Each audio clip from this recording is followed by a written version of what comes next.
Hello students, welcome to Raghav Pathshala. हम पढ़ रहे हैं चैप्टर 7 की इंटीग्रल्स की एक्सरसाइज 7.1। लास्ट क्लास में हमने क्वेश्चन नंबर 9 तक सॉल्यूशन देखा था। आज तो ध्यान से इन क्वेश्चंस को देखिए। पहले हम दो क्वेश्चंस करते हैं, क्वेश्चन नंबर 10 और क्वेश्चन नंबर 11 का सॉल्यूशंस। थोड़ा ध्यान दीजिए इस तरह, ठीक है। तो हम पहले लेट करेंगे, वही काम हर बार करते हैं। आई इक्वल में integrals of root of x minus 1 upon root of x, इस पूरे की पावर कितनी है 2 dx। अब कंप्लीट की पावर 2 है, इसका मतलब a माइनस बी का होल स्क्वायर हो गया। थोड़ा ध्यान दें, ये अगर वैल्यू है आपके पास a की, ये वैल्यू है आपके पास b की, तो a माइनस बी का जो होल स्क्वायर बनेगा वो बनेगा a स्क्वायर माइनस का 2ab प्लस में क्या बनेगा बेटा b स्क्वायर। ये आपके यहाँ पर आइडेंटिटी लगेगी, तो आइडेंटिटी लगाते हैं इधर।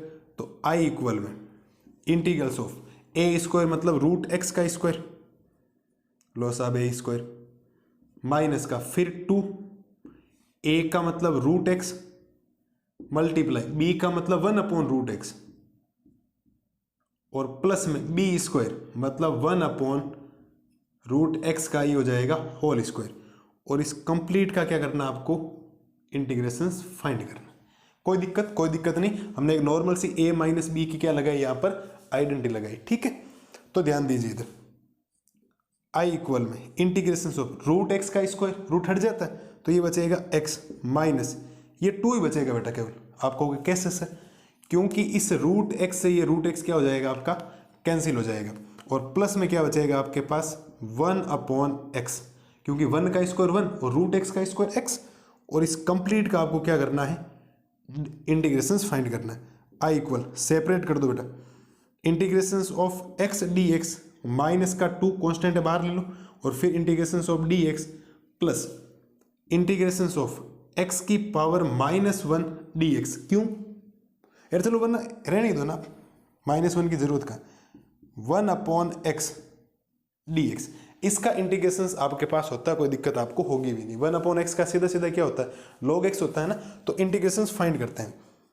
आई इक्वल एक्स का इंटीग्रेशन क्या होता है, एक्स स्क्वायर अपॉन 2 पावर बढ़ेगी माइनस 2 डी एक्स का integration 2x plus 1 upon x का इंटीग्रेशन होता है log of modulus of x. लगा दिया करो, कोई फर्क नहीं पड़ता आप मॉड्यूलस लगाएं या नहीं लगाएं, इस बात से कोई दिक्कत नहीं कि मॉड्यूलस लगाना या नहीं लगाना, ठीक है तो लगा दिया करो। और प्लस में क्या आ जाएगा c, और ये इस क्वेश्चन का आपके पास फाइनल क्या आ गया आंसर। हमने काम क्या किया, हमने a माइनस बी का होल स्क्वायर ओपन किया, वैल्यू कट की, x का इंटीग्रेशन हो जाएगा x square upon 2 minus 2 d x का integration x plus 1 upon x का इंटीग्रेशन होता है log x। अब log x लिखें या log मॉड्यूलस ऑफ x लिखें, कोई फर्क ज़्यादा नहीं पड़ेगा, ठीक है। ये है आपके क्वेश्चन नंबर 10 का सॉल्यूशन। अब देखते हैं क्वेश्चन नंबर 11 का सॉल्यूशन, ठीक है। तो 11 क्या कह रहा है बेटा, आई इक्वल में पहला काम तो वही आपको करना है, x की power 3 plus 5x square minus का 4 अपॉन में हो जाएगा x स्क्वायर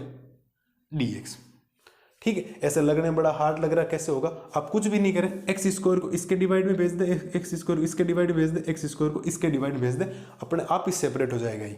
तो यहां से आई की वैल्यू आएगी बेटा आपके पास x cube upon x square d x, मैं पहले ही सेपरेट ही कर देता हूँ, प्लस 5 आपका कॉन्स्टेंट है, तो यहां बचेगा आपके पास x square upon x square फिर डी एक्स माइनस का 4 भी कॉन्स्टेंट है, और 1 अपॉन ही हो जाएगा आपके पास एक्स स्क्वायर डी एक्स।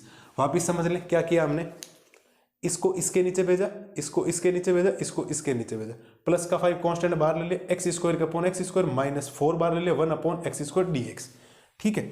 कुछ वैल्यू सीधी सीधी कैंसिल होगी, ये तो कंप्लीट कैंसिल होगी आपके पास, और ये 2 पावर 3 को 1 टाइम्स क्या कर देगी, कैंसिल कर देगी।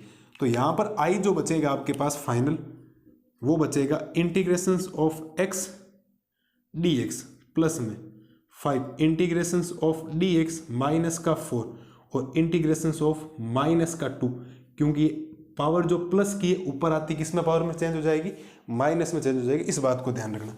यहां से जो आई बनेगा आपके पास, एक्स का इंटीग्रेशन होता है आपके पास x square upon 2 plus 5 d x का इंटीग्रेशन होता है एक्स माइनस का 4, और यहां देखना पावर बेटा माइनस का 2 है, पावर 1 बढ़ेगी, बढ़ते यहाँ आएगा प्लस का 1 अपॉन -2 और प्लस का क्या आएगा 1 और प्लस में आएगा c। गलती बच्चे यही करते हैं, पावर बढ़ा देते हैं, -3 कर देते हैं। नहीं, +1 होगा ना, -2 में +1 होगा तो माइनस का 1 बचेगा एक्चुअल में। तो यहाँ से जो i बनेगा आपके पास वो बनेगा x² प्लस में 2 और प्लस में 5x और माइनस का 4। यहाँ x की पावर -1 बचेगी और अपॉन में भी क्या बचेगी -1 प्लस c, और ये माइनस और माइनस किस में चेंज हो जाएगा, प्लस में। तो i आएगा आपके पास x² अपॉन में 2 प्लस का 5x, प्लस का क्या आएगा 5x और प्लस में 4 अपॉन x प्लस में c। ये इस क्वेश्चन का आपके पास फाइनल क्या आएगा आंसर।